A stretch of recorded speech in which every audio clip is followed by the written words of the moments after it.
Hello everyone, welcome to mini vlog. మేమైతే ఇప్పుడు ఒక ప్లేస్కి వెళ్తున్నాము. మమ్మీకి లాంగ్ డిస్టెన్స్ ఉన్న ఆబ్జెక్ట్స్ కనిపించట్లేదంటే మేము లెన్స్ కార్డ్కి చెకప్కి వెళ్తున్నాము. హనీ అయితే ఇంకా అక్కడ అన్ని స్పెక్స్ చూసి చాలా ఎక్సైట్ అయ్యాడు.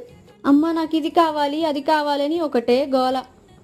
బాబోయ్, హనీతో అయితే మామూలుగా ఉండదు. అన్ని స్పెక్స్ ఒకసారి చూసేసి ఒక్కొక్కటిగా పెట్టుకొని నా దగ్గరికి వచ్చి ఇది బాగుందా అని అడుగుతున్నాడు.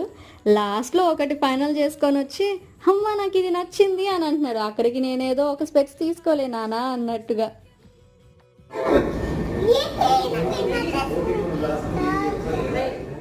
నీ కాదు నాన్న ఇప్పుడు తీసుకునేది, అమ్మకి అని చెప్పి అన్నాను. కానీ ఎక్కడ ఆగుతున్నాడు. ఈలోపు మమ్మీ చెకప్ కూడా అయిపోయింది. ఇంకా స్పెక్స్ సెలెక్ట్ చేస్తుంది ఏది బాగుంది ఏంటి అని. మా హీరో అయితే ఒక్కొక్క స్పెక్స్ తీసి పెట్టి డాన్స్ వేసి మిర్రర్లో చూసి బాగా ఎంజాయ్ చేస్తున్నాడు. See you in the next